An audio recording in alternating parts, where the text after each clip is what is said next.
Buongiorno, benvenuti alla TG Sicilia, le principali notizie. Mafia, arresti a Milano, 2 imprenditori legati al clan dei barcellonesi avevano messo le mani sugli appalti pubblici in Lombardia. A Mazara un fermo per favoreggiamento di Messina Denaro, l'uomo aveva una pistola con il colpo in canna. Sicilia nel caldo soffocante, dopo il divieto di lavorare all'aperto nelle ore più assolate tornano i blackout elettrici che si susseguono puntuali in tutta la Sicilia. Crisi idrica, già 2 miliardi di danni all'agricoltura in regione, l'allarmante bilancio della Confederazione CIA. Stiamo morendo nell'indifferenza delle istituzioni, l'atto di accusa di Confagricoltura.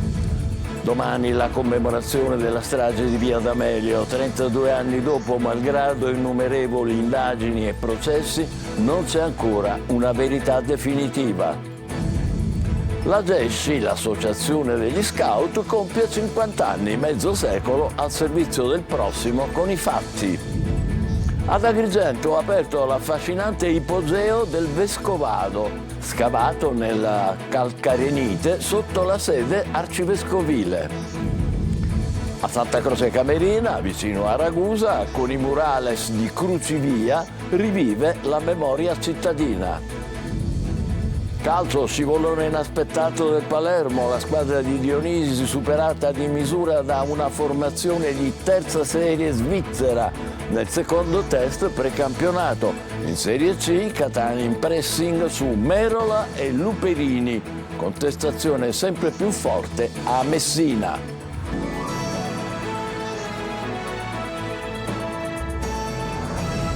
Bentrovati, la DIA di Milano ha arrestato 2 imprenditori legati, secondo l'accusa, al clan mafioso dei barcellonesi. Avevano messo le mani sugli appalti pubblici nel capoluogo lombardo. Francesco Triolo.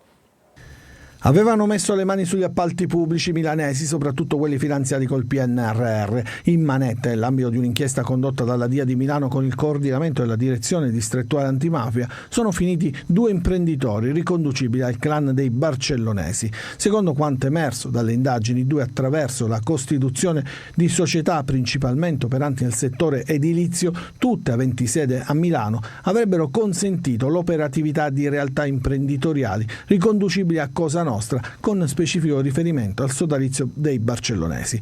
Una volta ottenuta l'aggiudicazione delle commesse, spesso in associazione temporanea con altre imprese, le società riconducibili agli indagati provvedevano poi a conferire l'esecuzione materiale dei lavori ad altre società, alcune anche con sede in Calabria. Al centro dell'inchiesta c'è la società Infrastrutture M&B. I 2 arrestati, Francesco Scirocco e Giovanni Bontempo, già colpiti in passato da misure di prevenzione patrimoniali, sarebbero responsabili, in concorso con altri soggetti, di intestazione fittizia di diverse società aggiudicatarie di appalti pubblici sull'intero territorio nazionale, alcuni dei quali di ingente importo e finanziati con fondi del PNRR, senza incorrere nelle misure interdittive delle autorità prefettizie. I 2 avrebbero tentato anche di aggiudicare una gara bandita da Infrastrutture Milano Cortina 2026 per l'affidamento di lavori per realizzare il parcheggio interrato Mottolino, località Bondì, a Livigno in provincia di Sondrio, e opere connesse per un valore di oltre 28 milioni di euro. Messina Denaro continua la caccia al covo e ai segreti del boss morto 10 mesi fa. Fermato un uomo per favoreggiamento. Avrebbe messo a disposizione del boss un appartamento ora sotto sequestro. Una pistola, individuata dagli investigatori, aveva il colpo in canna. Laura Spanò. Dopo le perquisizioni disposte dalla DDA di Palermo nell'ambito delle indagini sulla latitanza di Matteo Messina Denaro in un condominio di Mazara del Vallo, sono scattati i primi provvedimenti. La Procura ha disposto il fermo per detenzione illegale di arma, favoreggiamento aggravato e procurato in osservanza della pena di Giuseppe Di Giorgi, 49 anni, mazzarese. L'uomo avrebbe messo a disposizione dell'ex latitante un garage trasformato in un appartamentino, scoperto ieri mattina da SCO della Polizia Rossa dei Carabinieri nel corso delle perquisizioni giorni nel condominio di via Castelvetrano 45C e tenuto illegalmente in casa una pistola con 50 proiettili, di cui uno in canna. Agli inquirenti l'uomo avrebbe raccontato di aver trovato la pistola in strada e di averla portata a casa. Gli investigatori sono arrivati a Mazzara, al condominio, da una chiave ritrovata nella Giulietta Alfa Romeo del padrino e dalle altre nascoste nel covo di vicolo San Nicola a Campobello di Mazzara. Monitorando gli spostamenti della Giulietta e delle persone più vicine al latitante, a cominciare dall'amante Lorena Lancieri, si è visto che spesso gravitavano attorno al civico 45 di via Castelvetrano. Una chiave ha aperto il cancello del residence, un'altra quello di un garage da cui si accede a un altro box, da qui ad un'altra stanza comunicante dove c'è un letto e un cucinino. Potrebbe trattarsi di uno dei tanti rifugi di Messina Denaro. Il box appartiene a Giuseppe Di Giorgi. Al vaglio degli inquirenti però c'è la posizione di altre persone. La Procura di Catania ha chiesto il rinvio a giudizio per i 27 indagati nell'operazione Pandora, basata su indagini dei carabinieri su presunte infiltrazioni della criminalità organizzata ed episodi di corruzione nel comune di Tremestieri Etneo. L'udienza preliminare si terrà il 23 settembre. Tra i destinatari del provvedimento c'è anche il leader della Lega in Sicilia, Luca Sammartino, indagato per 2 presunti casi di corruzione, che il 17 aprile scorso si è dimesso da vicepresidente della regione siciliana e da assessore all'agricoltura, dopo essere stato sospeso dalle funzioni pubbliche e dal GIP, provvedimento confermato pochi giorni fa dal Tribunale del Riesame. Sicilia nel caldo soffocante dopo il divieto di lavorare all'aperto nelle ore più assolate. È il momento dei blackout elettrici. Si susseguono puntuali in tutta la Sicilia. Manlio Viola. Sarà un weekend bollente quello siciliano e la tabella delle temperature mostra una situazione di allerta già da oggi, con elevato rischio di incendi nel Palermitano e nelle aree centrali dell'isola. La Protezione Civile regionale ha pubblicato un avviso per rischio incendi e ondate di calore valido dalla mezzanotte di oggi e per le successive 24 ore. Per la giornata di oggi e domani è prevista a Palermo una temperatura massima percepita di 36 gradi centigradi con un livello di allarme rosso. Inoltre per la provincia del capoluogo per oggi è stato dichiarato un rischio incendi di pericolosità media ed un livello di allerta arancione, ma che rischia di crescere nelle ore successive. Nel fine settimana si potranno toccare anche i 40 gradi nelle aree interne dell'isola. Da oggi però è in vigore l'ordinanza del Presidente della Regione che vieta il lavoro nei campi e in edilizia a tutti i lavoratori esposti al sole in giornate di gran caldo dalle 12:30 alle 16, dunque giornate come oggi. Ma intanto crescono le proteste per i blackout dovuti al caldo e all'eccessiva richiesta di energia a causa dell'accensione di tutti gli impianti di climatizzazione. Un guasto ha tenuto un intero quartiere di Palermo fra via Libertà e via San Polo al buio dal pomeriggio dell'altro ieri fino alle 4 del mattino successivo. Ora la situazione è sotto controllo grazie ai generatori portatili dell'Enel che forniscono energia mentre viene riparato il guasto. Interruzioni di corrente elettrica a intermittenza si sono registrate nel Catanese, nel Siracusano e nel Ragusano nelle ultime 24 ore. A causarle i picchi di richiesta di corrente che fanno saltare i dispositivi di sicurezza delle centrali. Fino ad ora, dicono da Enel Distribuzione, i blackout sono stati risolti nel giro di pochi minuti, ad eccezione del guasto palermitano. Emergenza idrica, il governatore Schifani stoppa il razionamento annunciato dall'AMAP, che è l'azienda dell'acquedotto di Palermo, e intanto nelle campagne si consuma il dramma dell'agricoltura in agonia. Drammatici appunto gli appelli di CIA Sicilia Orientale e Confagricoltura Catania. Lorena Dolci. Quest'anno niente carciofi né olive in tavola. Se le famiglie dovranno adeguare il menù a causa della siccità, le aziende agricole vivono l'ultimo atto di un dramma. Non piove più da un anno, gli invasi sono a secco, la Sicilia rischia la desertificazione. CIA e Confagricoltura uniscono le voci in un appello comune. Il 60% in meno di grano, l'80% di foraggio, 2.000 ettari di agrumeto in via di abbandono, il 40% in meno di produzione di olio. Rispetto a questo centinaia di aziende stanno chiudendo e la Regione dimostra poca consapevolezza. Lo stesso stato di declaratoria nazionale non è stata ancora emanata e grazie a questo provvedimento gli agricoltori avrebbero potuto sospendere e rinviare mutui, scadenze, cambiali e quant'altro. Inoltre un intervento diretto a sostegno del reddito per compensare la mancanza del reddito degli agricoltori ci vuole. 2 miliardi danni quantificati, ma le stime non possono che peggiorare con le temperature torride che nelle prossime settimane stringeranno la Sicilia in una morsa di fuoco.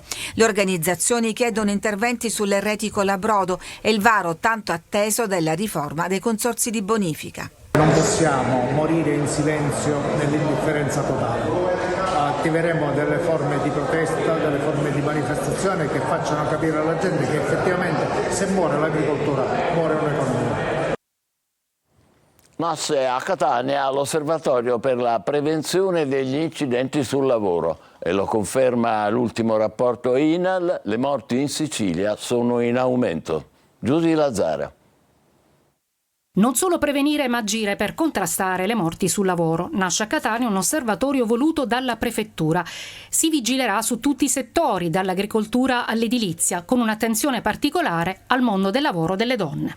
Anche sotto lo specifico aspetto della violenza di genere, per cui ho chiesto all'INPS di valutare l'opportunità di istituire uno sportello, proprio sportello donna all'interno dell'ufficio INPS per informare, formare e dare tutte quelle notizie che sono necessarie.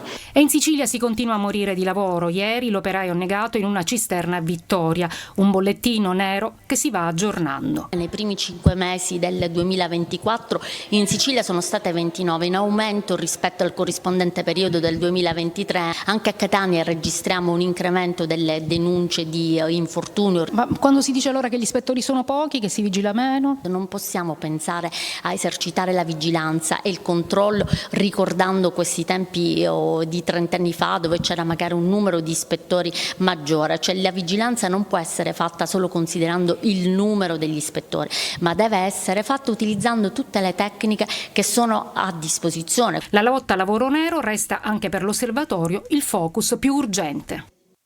Una truffa che sta diventando sempre più frequente ai danni di anziani, quella del finto carabiniere che entra in casa delle persone con la scusa di un incidente capitato a qualcuno della famiglia e le deruba. I militari di Alcamo hanno arrestato un uomo di 49 anni. La figlia dell'anziana presa di mira aveva raccontato ai militari che un carabiniere, appunto, si era introdotto a casa della madre comunicandole un incidente ai danni del padre. Peccato che il fatto non esisteva. L'uomo è stato bloccato dopo che si era impossessato dei gioielli dell'anziana e avrebbe già commesso altre truffe anche a Trapani. Catania aveva nascosto una pistola clandestina sotto il materasso di una culla, eccola qua, pensando in caso di controlli della polizia di farla franca. Un giovane già sottoposto ai domiciliari è stato arrestato dopo l'intervento dei falchi della squadra mobile nel quartiere San Cristoforo. Gli agenti hanno trovato questa pistola a tamburo che avete appena visto, calibro 38, con dentro 5 cartucce. Palermo, domani commemorazione del 32esimo anniversario della strage di Via D'Amelio, dove sono stati uccisi il giudice Borsellino e la sua scorta, un massacro che dopo anni di indagini e di processi non ha ancora una verità definitiva. Manlio Viola. 32 anni dalla strage di Via D'Amelio. Ricorre domani l'anniversario dell'autobomba che nel 1992 uccise il giudice Paolo Borsellino e 5 agenti della sua scorta. Una strage per la quale le celebrazioni sono iniziate già da 2 giorni. Una strage per la quale continua a piovere forte la richiesta di verità e giustizia dopo ben 2 diversi insabbiamenti con indagini indirizzate intenzionalmente fuori strada. Per il depistaggio sono in corso altrettanti processi, 2. Uno si è concluso con una assoluzione e la dichiarazione di prescrizione nei confronti di altri 2 poliziotti, ma la procura ha fatto ricorso. Un secondo processo nei confronti di altri 3 poliziotti è nella fase iniziale e la famiglia Borsellino, oltre a costituirsi parte civile nel processo penale, ha già avviato una causa civile per il risarcimento del danno, considerando la Presidenza del Consiglio dei Ministri e il Ministero dell'Interno responsabili in solido del depistaggio perché i poliziotti infedeli lavoravano proprio per lo Stato. Un incrocio di processi nell'ambito dei quali di recente la procura di Caltanissetta 2017 ha iscritto nel registro degli indagati anche l'ex PM del pool antimafia di Palermo, Gioacchino Natoli, accusato di aver omesso indagini su appalti a cavallo fra mafia e imprenditoria deviata, appalti sui quali avrebbe indagato anche Borsellino. Intanto sono numerose le manifestazioni che culmineranno domani, quando alle 10 avverrà la deposizione di Corona Dall'Oro alla lapide dell'ufficio scorte della Polizia di Palermo, alla presenza del Ministro dell'Interno Matteo Piantedosi e del Capo della Polizia Vittorio Pisani. Alle 14.40 il dibattito delle agende rosse in via D'Amelio, alle 16 il minuto di silenzio nell'ora della strage e la sera la tradizionale fiaccolata del forum 19 luglio. La Tessi compie 50 anni, è un traguardo importante per un'associazione che conta migliaia di aderenti dai più piccoli ai più grandi. Essere scout, è il loro motto, significa stare insieme e mettersi al servizio del prossimo con i fatti. Francesco Aloi.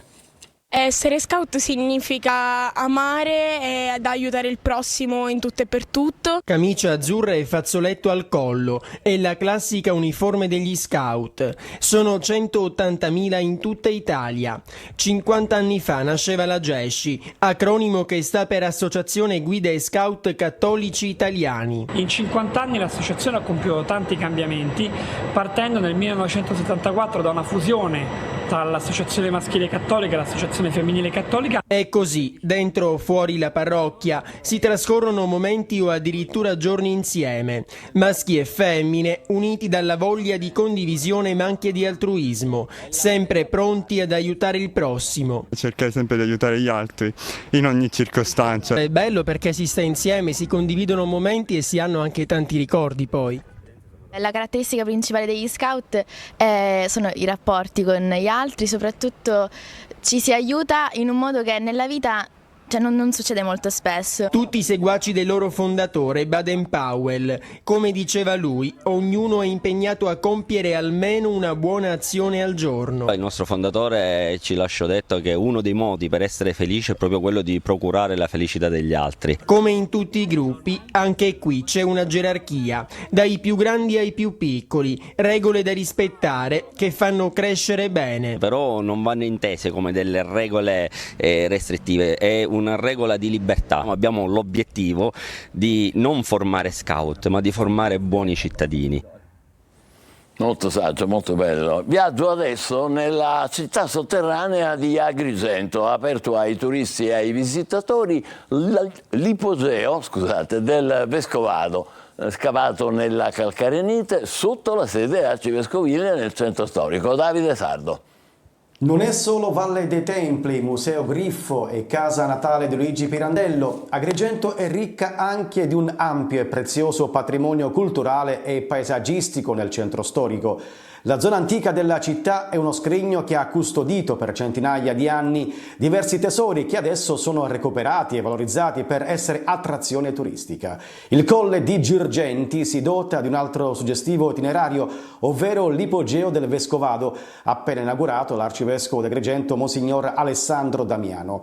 Si tratta di un tunnel sotterraneo lungo quasi 100 metri, scavato nella calcarenite sotto la sede arcivescovile di Via Duomo. È formato da diverse stanze, da diversi passaggi, alcuni oggi completamente obliterati perché le nuove costruzioni poi nel tempo ne hanno trasformato gli accessi praticamente tagliandone fuori le vie di accesso, però adesso si sono ancora conservate diverse caratteristiche e alcuni luoghi particolari, e quindi un pezzetto di storia che racconta oltre 1000 anni di attività dell'uomo. A differenza degli altri ipogei presenti ad Agrigento, quello del Vescovado non è stato ricavato per finalità idrauliche, ma per collegare i diversi edifici del colle. Nel solco di Festival e di Bitume, progetti di arte pubblica che hanno portato il muralismo nella provincia di Ragusa, a Santa Croce Camerina nasce Crucivia, due i murales che rievocano frammenti di memoria cittadina. Veronica Barbarino.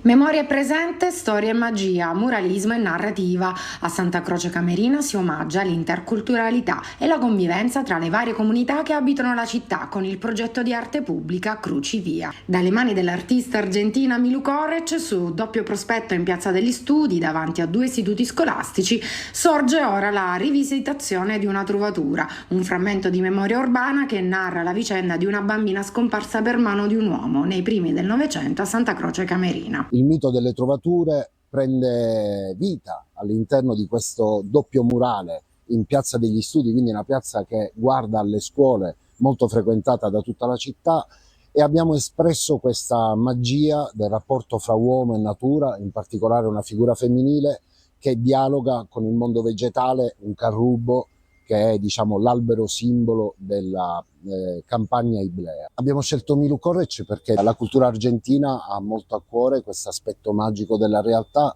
e quindi ci è sembrato giusto per un'operazione così dentro la cultura popolare chiamare un artista che avesse la sensibilità per poterla esprimere. La bellezza come punto di partenza per la rigenerazione urbana e l'arte pubblica usata per ricordare, parlare e raccontare a tutti senza distinzione d'età, etnia, ceto e religione.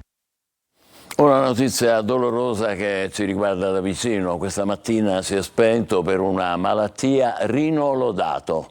Aveva 82 anni, già direttore delle testate giornalistiche di Antenna Sicilia e Telecolor. Rino Lodato era persona gentile e grande professionista. Noi tutti ci stringiamo con affetto al dolore della famiglia, dei figli, colleghi giornalisti Andrea e Leonardo.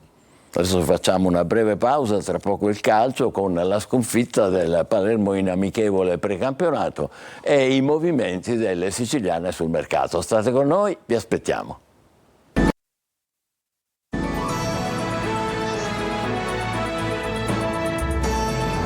Siamo al calcio, il tecnico del Palermo Dionisi non fa drammi per la sconfitta della sua squadra in amichevole contro una formazione svizzera di terza categoria.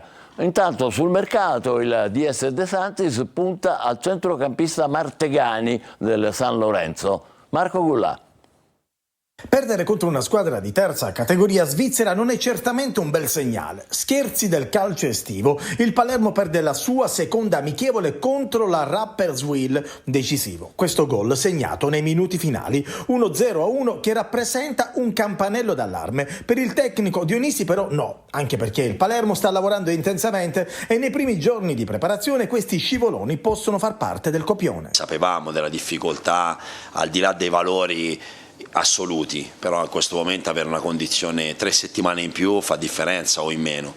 Mi aspettavo questo, ovvio che poi negli ultimi, il secondo tempo devi fare dei cambi, far giocare dei ragazzi fuori ruolo e io mi aspettavo questo. Poi non volevamo prendere gol, con poco sarebbe finita 0-0, quindi non sono d'accordo sul meritato, però non è il risultato la cosa più importante in questo momento. Cerchiamo anche il risultato, ma cerchiamo la continuità. Oggi chi ha giocato fortunatamente non ha avuto problemi, perché dobbiamo rigiocare tra pochi giorni. Mercato per la difesa torna in auge il nome di Ferrari. Per il centrocampo invece Morgan De Santis potrebbe puntare a un giocatore su cui ha già puntato in passato. Il DS del Palermo sarebbe infatti interessato ad Augustin Martegani, centrocampista argentino 24enne del San Lorenzo che ha giocato nella Salernitana. E in attesa dell'ufficialità di D'Andrea, i prossimi obiettivi di mercato del Catania sono Merola e Luperini. Contestazione sempre più forte a Messina, 15 rinforzi a Trapani. Sergio Colosi. Davide Merola e Gregorio Luperini sono i prossimi obiettivi di mercato del Catania. L'arrivo poi di una punta centrale esperta arricchirebbe un organico di primissimo livello, pronto a giocarsi da protagonista la promozione diretta in Serie B. Per Merola e Luperini il direttore sportivo rossazzurro Faggiano ha proposto varie soluzioni mettendo sul piatto contropartite tecniche e i tavoli delle due trattative sono aperti. Per l'attaccante esterno proposti al Pescara Curado, Chirico e Silvestri, ma soltanto il primo avrebbe convinto il club abruzzese che chiede anche una buonuscita economica di circa 1 milione di euro. Merola è corteggiato in B dal Bari, ma Catania è una piazza ambiziosa e di prospettiva. La sensazione quindi è che la l'accordo tra le parti si possa raggiungere. Più avanzata invece la trattativa con Luperini. L'asse Catania-Ternana ha già portato in dote Di Tacchio e presto Luperini raggiungerà il suo ex allenatore toscano. Sempre più forte la contestazione a Messina al presidente sciotto, con striscioni esposti in vari punti della città. In arrivo 4 under, il portiere Flavio Curtosi, i centrocampisti Domenico Anselmo e Manuel Di Palma e il trequartista Leonardo Pedicillo. In casa Trapani al tecnico Torrisi il compito di costruire in ritiro una squadra competitiva dopo 15 acquisti che hanno stravolto e rinforzato l'organico che ha conquistato la promozione in terza serie. Noi ci fermiamo qui, il prossimo appuntamento con TG Sicilia è per le 20, grazie per essere stati con noi, buon pomeriggio.